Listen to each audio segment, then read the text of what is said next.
Hello all. Today we are going to talk about graphical representation of equation of motion. Graphical representation of equation of motion.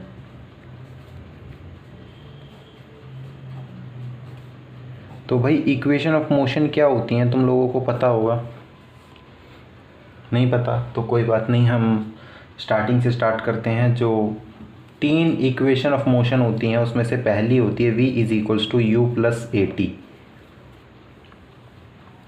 दूसरी equation क्या होती है?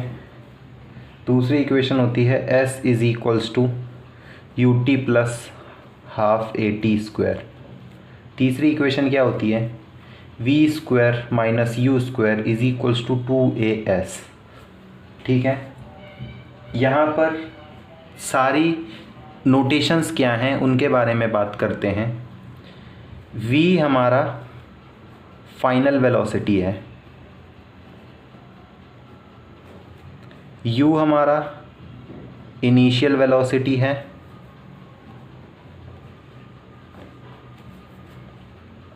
a हमारा acceleration है, s is displacement. s is displacement. तो हमें 3 equation की motion की इक्वेशंस गिवन है। अब हमें क्या करना है, ये 3 इक्वेशंस को ग्राफ पे रिप्रेजेंट करना है, या यूं कहूँ कि ग्राफिकल मेथड से डिराइव करना है, इन इक्वेशंस को निकालना है, जनरेट करना है। तो भाई कैसे करेंगे? सबसे पहले हम क्या कंसिडर करेंगे? पहली कंसिडरेशन जो होगी यहाँ पे हमारी वो ये होगी कि हम जो भी बॉडी का मोशन लेंगे वो कैसा लेंगे? यूनिफॉर्म मोशन लेंगे, या प्रिसाइजली बोलूँ तो यूनिफॉर्म एक्सेलरेटिंग मोशन लेंगे। एक्सेलरेटिंग मोशन, बात समझ में आ रही है? तो ठीक है भाई, यूनिफॉर्म एक्सेलरेटिंग मोशन के लिए हमें एक ग्राफ बनाना होगा। समझना बात को, कैसे बनाएंगे हम? इस साइड हमारा टाइम बढ़ रहा है, इस साइड हमारा वेलोसिटी बढ़ रहा है। ठीक है, एक्स एक्सिस पे हमारा टाइम बढ़ रहा है, वाई एक्सिस पे हमारा वेलोसिटी बढ़ रहा है। ठीक है, समझना। किसी पॉइंट यहाँ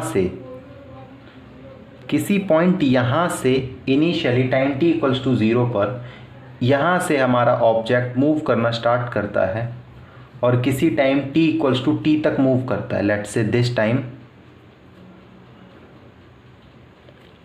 इज t। जो ये टाइम है वो हमारा t टाइम है, और ये हमारी कोई इनिशियल वेलोसिटी u है। बात समझना। तो जो यहाँ पर हमारी वेलोसिटी होगी वो क्या होगी? एक्चुअली वेलोसिटी यहाँ पर नहीं होगी, वेलोसिटी यहाँ पर होगी v। ठीक है, बात समझ में आ रही है? तो भाई इसमें क्या दे रखा है? किसी टाइम t तक एक बॉडी मूव कर रही है with some initial velocity u, और जिसकी फाइनल वेलोसिटी v है। अच्छा, अभी तुम लोगों को पता है कि एक्सेलरेशन क्या होता है? एक्सेलरेशन क्या होता है भाई? ये हमारा o है, o जो है ओरिजिन है 0 0। एक्सेलरेशन क्या होता है? चेंज इन वेलोसिटी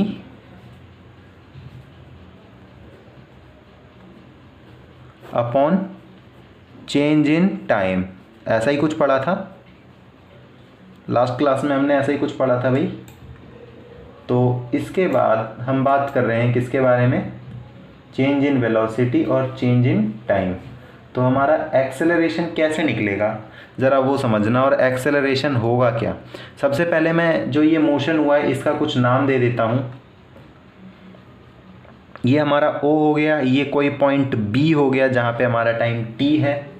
ये हमारा कुछ लेट से A हो गया, AOB, ये हमारा C, ये D, और ये जो पॉइंट है वो हो गया E। ठीक है,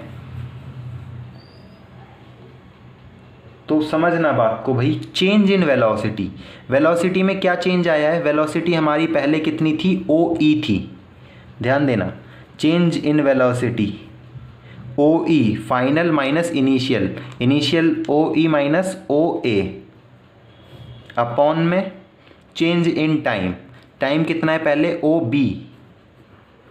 बी माइनस ओ ओ लिख देते हैं, let say O B minus O which is 0। तो ये हमारा एक्सेलरेशन, लेट से इसको डिनोट किया है ए से, तो जो हमारा ओ ई है वो कितना है v, ओ ए कितना है u, ओ बी कितना है t, and this is equals to a। This equation implies A T is equals to v minus u, on rearranging v is equals to u plus A T. पहला equation derive हो गया, पहला equation derive हो गया भाई, hope so सभी को clear होगा। दूसरी बात करते हैं हम, सेम ग्राफ पे अभी ये ग्राफ देखते रहना। इसमें मैंने क्या बात कर ली, पहले मैंने एक्सेलरेशन निकाल लिया, अब मैं बात करता हूं कि एक्सेलरेशन है क्या, पहले तो वो समझ लो भाई। ये लाइन जो है ए डी, जो ए डी लाइन देख रहे हो आप, ए डी लाइन देख रहे हो, this line is somehow giving us acceleration, बात समझना, this line is somehow giving us acceleration. कैसे, जो ए डी है उसका क्या हम स्लोप देखेंगे, जो इसका स्लोप होगा वो हमें एक्सेलरेशन देगा। कैसे, देखो स्लोप क्या होता है, हमारा जो ये एंगल है वो हमने पहले भी मैथ्स में पढ़ा हुआ है, ये एंगल मतलब कि ये एंगल कैसे निकालेंगे, टैन थीटा, ये एंगल टैन थीटा से निकालेंगे। वो सारी बातें हम बाद में करेंगे कभी, जो समझने वाली बात है वो सिर्फ इतनी सी है कि ये लाइन जो है ए डी, इसका स्लोप, इसका इंक्लिनेशन, ये कितना इस सरफेस से कितना उठा हुआ है, ये हमारा एक्सेलरेशन डिसाइड करेगा। बात समझ में आ रही है, ठीक है। नाउ अभी हमारी जो नेक्स्ट इक्वेशन है s is equals to U T plus half A T square, उसके ऊपर काम करने वाले हैं। उससे पहले ज़रा ध्यान दीजिएगा कि मैं क्या करूँगा, area under this graph, area under this graph हमें क्या देगा उसके बारे में बात करेंगे, ठीक है। एरिया अंडर दिस ग्राफ हमें क्या मिलेगा उसके बारे में बात करने वाले हैं हम। तो पोजीशन टाइम का जो रिलेशन है उसके लिए हम बात करेंगे। समझना बात को, यहाँ पे इसकी पोजीशन क्या है और यहाँ पे इसकी पोजीशन क्या है, इसके बारे में हम बात करेंगे। वो हमें कैसे पता चलेगा, ज़रा ध्यान देना।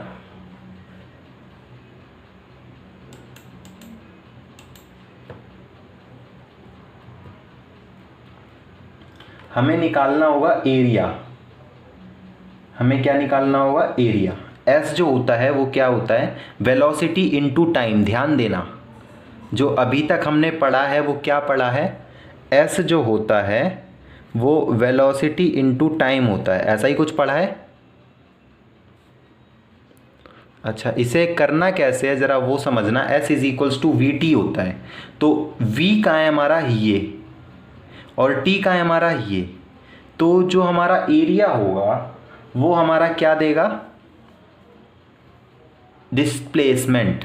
ध्यान देना बात को, मैंने क्या बोला, वेलोसिटी हमारा ये है और टाइम हमारा ये है। तो लेकिन ये लाइन हमारा ग्राफ कट कर रही है, हमें सिर्फ इतना एरिया चाहिए होगा। बात समझना, A D B O, A D B O, इतने एरिया के अंदर हमारा जो होगा वो क्या होगा, डिस्प्लेसमेंट होगा। तो हम डिस्प्लेसमेंट क्या लिखेंगे, ज़रा ध्यान से देखना।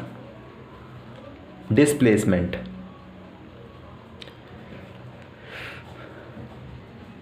डिस्प्लेसमेंट क्या होगा उसके बारे में बात करेंगे। तो हम बात कर रहे हैं किसके बारे में, डिस्प्लेसमेंट के बारे में। डिस्प्लेसमेंट मैंने क्या बोला है, डिस्प्लेसमेंट क्या है हमारा, area under the graph. Area under the graph. Area under the graph हमारा डिस्प्लेसमेंट है। तो लिखते हैं ज़रा, area under the graph. Area क्या होगा हमारा, किसका एरिया होगा, फिर से देखो ज़रा, ए ओ बी डी, किसका एरिया होगा, area of A O B D. और ये फिगर कैसा है, ट्रेपीजियम है, ध्यान देना, कैसा फिगर है, ट्रेपीजियम है। इस ट्रेपीजियम को मैं कैसे लिख सकता हूँ, ध्यान से देखो, पहले ये ट्रायंगल प्लस ये रेक्टेंगल, ध्यान से देखो, ए सी डी एक ट्रायंगल और ए सी बी ओ एक रेक्टेंगल। तो मैं लिखता हूँ ज़रा, एरिया ऑफ ट्रायंगल, ए नाम क्या था ध्यान देना पड़ेगा, C D, plus area of rectangle A C B O, ठीक है। अच्छा, area of triangle plus area of rectangle. अभी तुम्हें एरिया ऑफ ट्रायंगल पता है क्या होता है, displacement S is equals to half into base into height. मतलब क्या, एरिया ऑफ ट्राइंगल हमारा half into base into height होता है, और एरिया ऑफ रेक्टेंगल तुम्हें पता है लेंथ इंटू ब्रेथ होता है। चलो चेक करके आते हैं, बेस हाइट ब्रेथ लेंथ क्या है। देखो, हाफ इंटू बेस, बेस हमारा क्या है, ए सी, और ये जो ए सी है ये क्या है, यू है, ध्यान देना, ए सी हमारा क्या है, यू है भाई, क्योंकि यू चेंज थोड़ी हो रहा है, टाइम के साथ चेंज थोड़ी हो रहा है, ध्यान देना, यू। तो जो बेस है वो हमारा कितना है, यू है।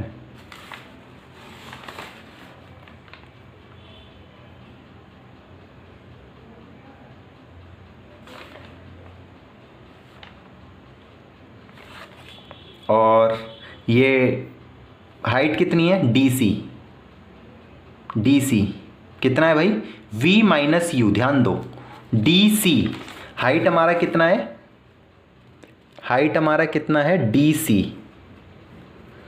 सी प्लस लेंथ और ब्रेथ। देखो लेंथ कितना है, u, ब्रेथ कितना है,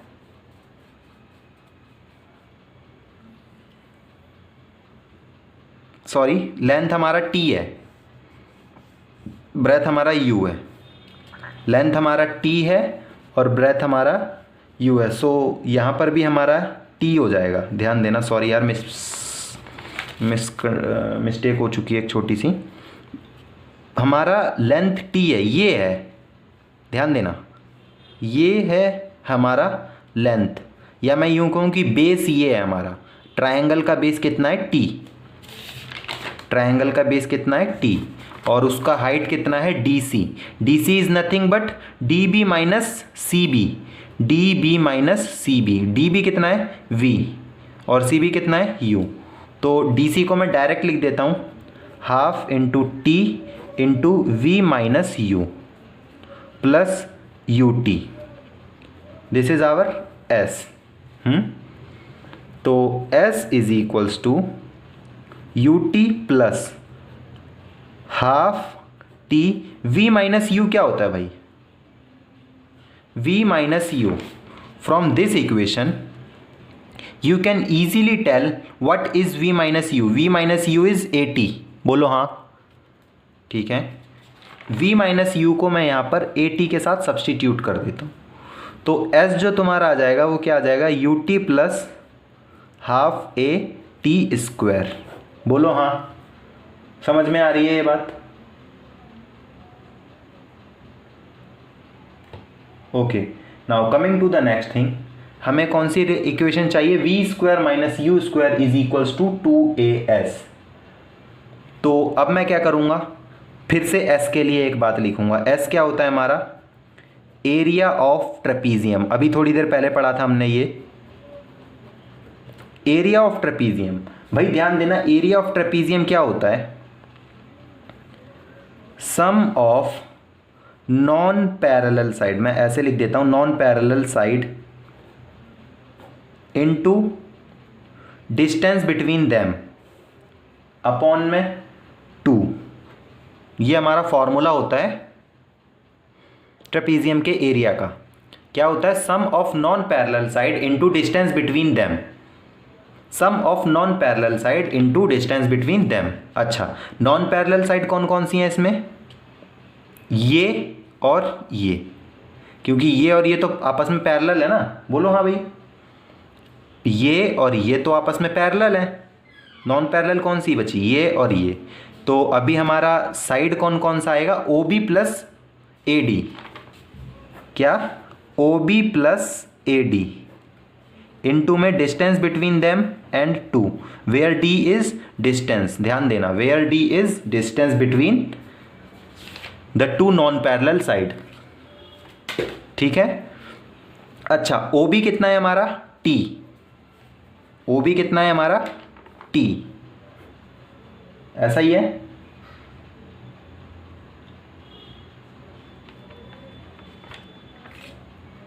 ओ बी कितना है हमारा?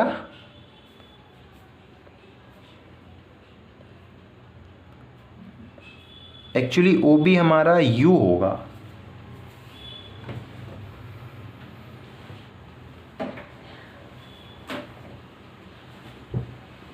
नॉन पैरेलल नहीं होता, यहाँ पैरेलल साइड्स होता है, सम ऑफ पैरेलल साइड्स। पता नहीं, मेरा आज एक्चुअली बीमार हूँ थोड़ा सा, तो ये गड़बड़ हो रही है छोटी छोटी सी सुबह से। Sum of parallel side into d. तो पैरेलल साइड देखेंगे हम फिर से, पैरेलल साइड्स क्या होती हैं? ओ ए और बी डी, ओ ए और बी डी। सॉरी यार, थोड़ा सा ध्यान देना।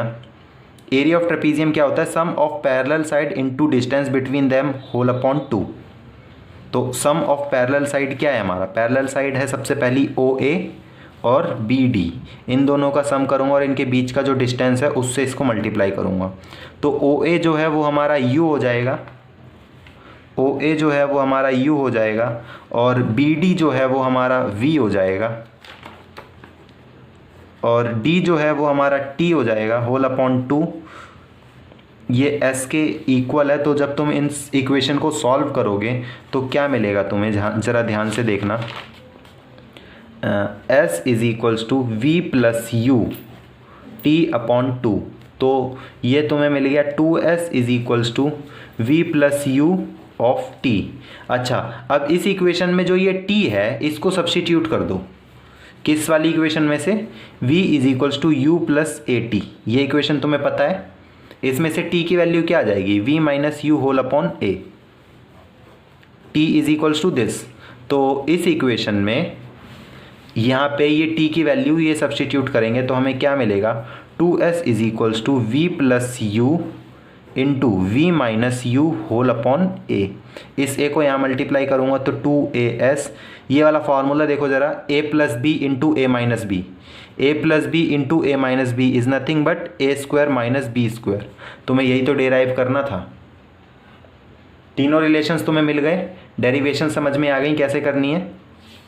एक बार फिर से देख लो ज़रा। सबसे पहले तो हम एक ग्राफ बनाएंगे। उस ग्राफ की कंसिडरेशन क्या होगी कि वो एक यूनिफॉर्म एक्सेलरेटिंग मोशन शो करेगा, यूनिफॉर्म एक्सेलरेटिंग मोशन शो करेगा, तभी तो हमें ए मिलेगा कुछ। तो भाई होता क्या है कि ऐसे करके हमने ग्राफ बना लिया जिसमें एक्स एक्सिस पे हमारा टाइम जा रहा है, वाई एक्सिस पे हमारा एक्सेलरेशन जा रहा है, सॉरी वेलोसिटी जा रही है, वाई एक्सिस पे हमारा वेलोसिटी जा रहा है। तो ध्यान दो ज़रा, कोई object time t equals to 0 पे u से स्टार्ट होता है, time t equals to t पर यहाँ तक जाता है और उसकी वेलोसिटी उस समय v होती है। ठीक है, गुड। उसके बाद में क्या, जैसे जैसे हम आगे बढ़ते हैं, जैसे जैसे हम आगे बढ़ते हैं मतलब क्या कि एक्सेलरेशन के लिए काम करते हैं। एक्सेलरेशन के लिए काम क्या करते हैं? चेंज इन वेलोसिटी अपॉन में चेंज इन टाइम। तो चेंज इन वेलोसिटी क्या होगा? v minus you. इसका मतलब जो ये डिस्टेंस है इसमें से ये डिस्टेंस माइनस करके टाइम लिख दूंगा अपॉन में, तो v is equals to U plus A T, वहाँ से तुम्हें मिल जाएगा। दूसरी बार क्या करूँगा? s है, s हमारा क्या होगा? Area under the graph. Area under the graph के लिए तुम क्या करोगे, पहले एक ट्रायंगल का और फिर एक रेक्टेंगल का एरिया लिखोगे एंड देन इनकी वैल्यू सब्सटीट्यूट करोगे तो हमें s is equals to U T plus half A T square मिल जाएगी। तीसरी वाली इक्वेशन को डिराइव करने के लिए हम क्या करेंगे, इस एरिया ऑफ ट्रेपीजियम को ही डायरेक्ट लिख देंगे। एरिया ऑफ ट्रेपीजियम का डायरेक्ट फार्मूला लिखेंगे और तीसरी इक्वेशन निकाल लेंगे। एरिया ऑफ ट्रेपीजियम क्या होता है, sum of parallel side and distance between them upon में 2, sum of parallel side into में distance between them whole upon 2। Is that very clear. इसके साथ तुम्हें v square minus you square is equals to 2as equation मिल जाएगी। तो आज की क्लास में बस इतना ही, मिलेंगे नेक्स्ट क्लास में। Till then bye bye.